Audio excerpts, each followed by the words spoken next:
Assalamualaikum warahmatullahi wabarakatuh. Alhamdulillahi rabbil alamin. Allahumma salli ala sayyidina Muhammadin al-fatihi lima ughliqa wal khatimi lima sabaqa nasiril haqqi bil haqqi wal hadi ila siratikal mustaqim wa ala alihi haqqa qadrihi wa miqdarihi al-azim.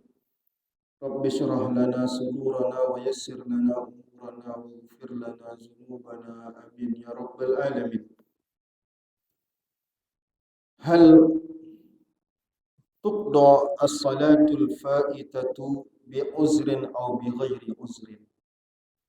Apakah salat yang ditinggalkan itu baik ada uzur maupun tidak ada uzur, diganti atau tidak diganti? Meninggalkan salat, apakah diqadha atau tidak diqadha? Ulama sepakat mengatakan bahwa ada dua kategori kita meninggalkan sholat.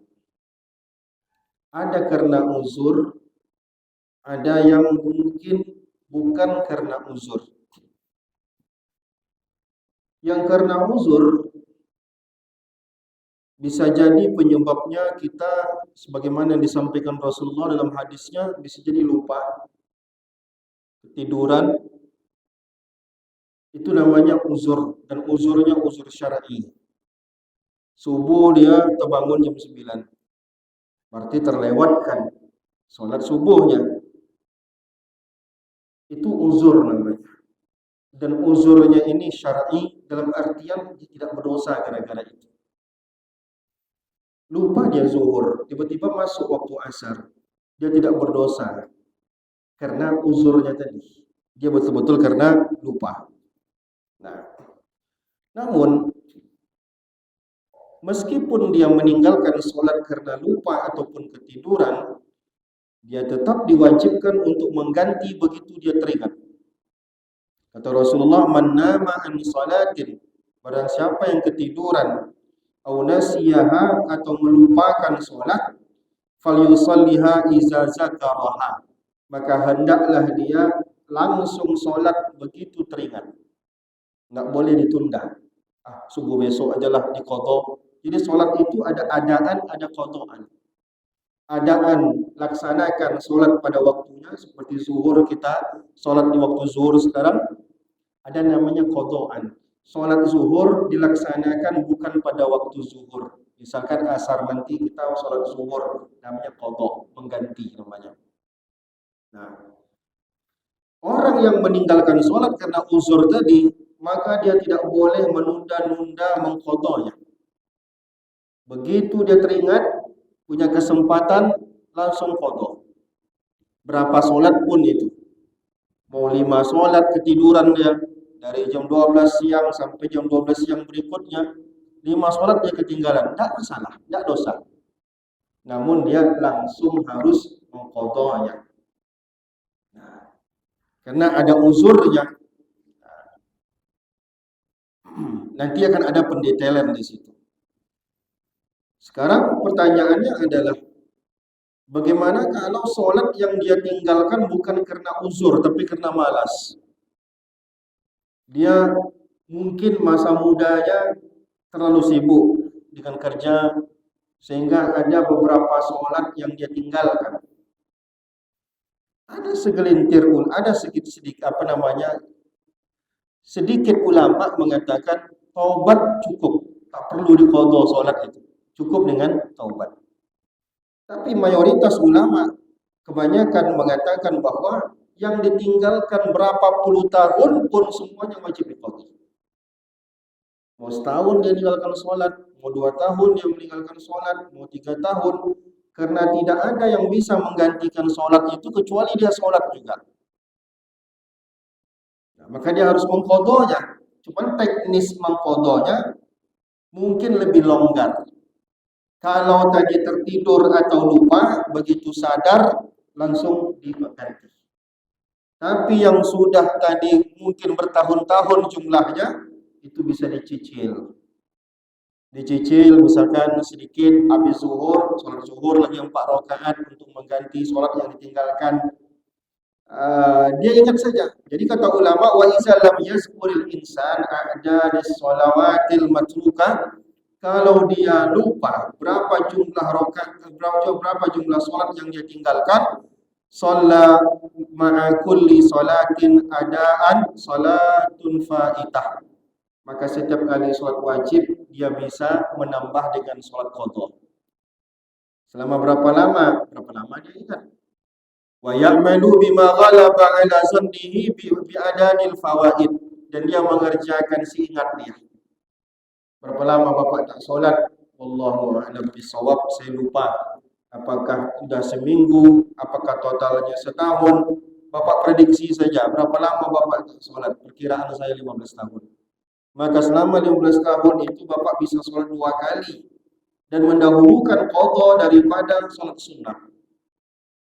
Mendahulukan qadha solat daripada solat. Nah, karena mengerjakan langsung untuk 15 mengganti 15 tahun mungkin berat. Tapi mencicil-cicilnya mungkin tidak berat. Sama seperti puasa juga demikian. Mungkin kita dulu tak puasa. Berapa lama bapak tak puasa? Saya tak puasa 10 tahun, Ustaz. Maka 10 tahun itu tetap diganti. Walaupun bapak meninggalkannya karena uzur maupun tidak karena uzur, diganti. 10 kali 3 berarti 300 kali bapak harus berpuasa mengganti itu. Tak sanggup, bapak bayar fidyah untuk menggantinya. Nah, sekarang pertanyaannya, apakah sholat ada fidyah atau tidak? Nah, di situ perbedaan ulama juga kuat. Di kampung-kampung banyak orang bayar fidyah sholat. Nah, coba kita lihat. Dalam mazhab Hanafi, fidyah itu memang wajib untuk orang yang meninggalkan sholat. Dalam mazhab Syafi'i ada 2 pendapat. Sebagian ulama mengatakan fala qadha wala fidyah, tidak ada fidyah, tetapi sebagian lagi mengatakan annaha tuqda anhu, salat yang ditinggalkan wajib diqadha dan juga dibayarkan fidyahnya. Dan ahli waris bisa menggantikan salat yang kita tinggalkan.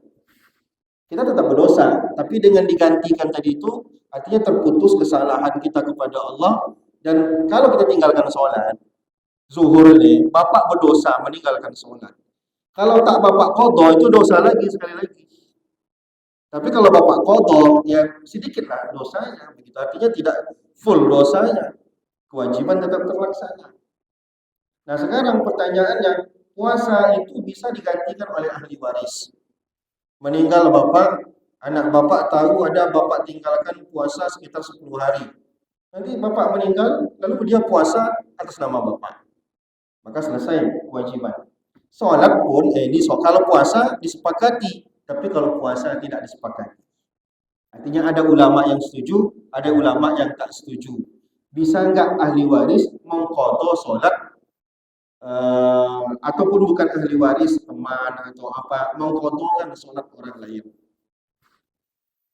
Nah, ditambah lagi ada ulama mengatakan bahkan fidyah pun bisa dibayarkan. Mazhab Hanafi sepakat bahwa orang yang meninggalkan sholat itu dibayarkan fidyahnya. Mazhab Syafi'i tak sepakat. Ada yang mengatakan bisa bayar fidyah, ada yang mengatakan tidak bisa bayar fidyah. Berapa banyak fidyahnya? Orang yang meninggalkan sholat menurut mazhab Hanafi itu setengah sak. Bukan sak semen, tapi sak itu 2 mud, 4 mud, 1 sak.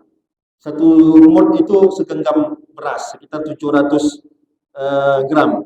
Berarti kalau menurut mazhab Hanafi 2 berarti sekitar 1,5 kilo. 1,4 kilo kali 1,5. Kalau mazhab Syafi'i mengatakan tak sampai 2 mud, 1 mud cukup, berarti sekitar 700 gram saja itu cukup. Untuk satu sholat diganti dengan yang sepakat bahwa sholat yang ditinggalkan itu ada bayar fidyahnya kalau orang itu sudah mati. Bayar fidyahnya. Jadi di situ memang ada perbedaan ulama. Pertama, sholat yang ditinggalkan karena uzur tidak ada perbedaan. Wajib langsung diqadha. Zuhur terlupa, teringatnya asar, maka langsung sholat zuhur 4 rakaat meskipun tidak ada lagi waktu zuhur. Waktu zuhur sudah habis. Karena waktu zuhur sudah habis, maka niatnya qadha. usalli fardhu zuhri arba'a raka'atin, yang tadi adaan diganti menjadi qadaan. Nah, masalah bisa nggak diqadha oleh orang lain sholat kita kalau kita sudah meninggal dunia? Nah, di situ mazhab Syafi'i dua pendapat lagi. Ada yang mengatakan bisa, ada yang mengatakan tak bisa. Yang mengatakan bisa lebih banyak. Diqadha bisa, dibayar fidyah pun bisa. Nah, bayar fidyah berapa banyak? Mazhab Syafi'i 1 mud, mazhab Hanafi itu 2 mud. Berarti setengah sa'. Karena 1 sa' itu sekitar 40 mud. Maka jangan heran orang-orang kampung kita, dan bahkan Imam As-Subki, ulama besar Imam Subki ini, dia menggantikan sholat sanak-sanaknya yang tak sholat. Ada paman yang meninggal dunia, ada sanaknya yang meninggal dunia, dia tahu berapa sholat yang dilewatkan, digantikan. Nah, itu dalam upaya untuk menebus kesalahan. Sebagaimana kita juga membayarkan hutang-hutang orang kepada orang lain. Misalkan saya punya hutang, Bapak bayarkan hutang saya, itu insya Allah terlaksana. Dan tentu saja kalau sholat ditinggalkan, itulah hutang kepada Allah Subhanahu wa Ta'ala. Itu lebih utama untuk dibayarkan. Wallahu a'lam bishawab. Ada diskusi, saya persilakan. Jika tidak ada, kita sudahi.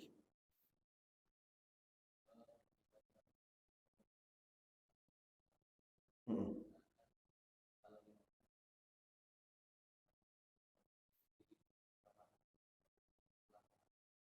Hmm.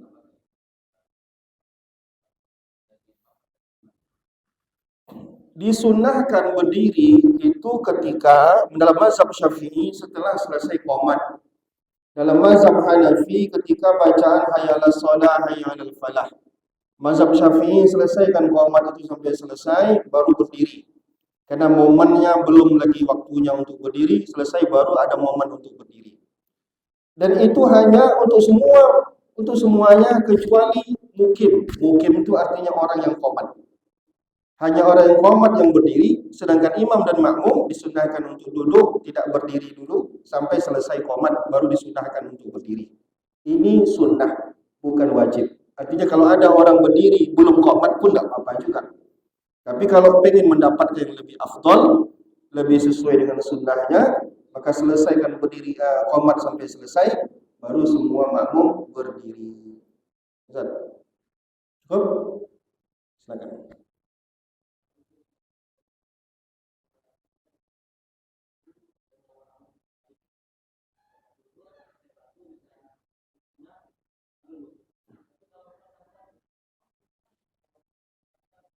Yang tidak boleh adalah ba'diyah sunnah salat asar dan ba'diyah sunnah salat subuh. Sedangkan kita tadi bukan ba'diyah sunnah, tapi kita salat wajib yang kita kerjakan. Dan itu wajib hukumnya. Sama seperti ada waktu-waktu dilarang salat. Misalkan masuk waktu syuruk, tidak boleh salat sampai menunggu 12 menit. Tapi kalau salat wajib, tidak masalah.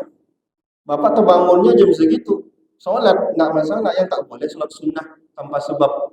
Nah, sedangkan ini qadha adalah sholat wajib, maka boleh saja dilaksanakan. Cukup? Ada lagi? Silakan.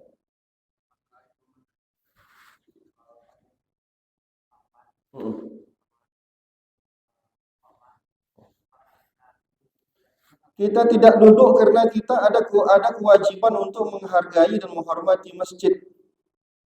Kita menghormati dan menghargai masjid sehingga kita tak duduk sebelum kita melaksanakan sholat apapun. Maka orang yang datangnya terlambat, walaupun belum qomat, dia tetap berdiri. Karena dia belum, seharusnya dia memang afdolnya tak duduk dulu. Kenapa dia tak duduk? Karena dia belum sholat. Tapi bagi yang sudah sholat sunnah, dia santai dulu, sabar-sabar. Tapi yang sudah datangnya terlambat, ya udah langsung ke depan aja. Gitu. Tapi dia berdiri karena dia belum sholat, dia harus menghargai masjid dan dia nggak duduk dulu sebelum, karena dia terlambat mungkin waktunya mepet untuk sholat sunnah. Cukup? Oke. Semua terakhir.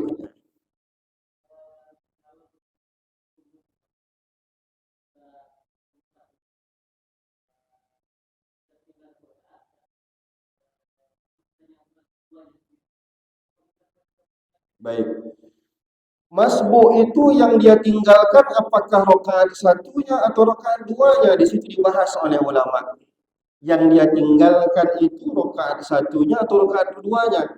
Imam rakaat kedua, dia baru dihitung rakaat pertama. Paham? Imam saya udah rakaat kedua. Saya masuk di rakaat kedua, berarti saya baru rakaat satu.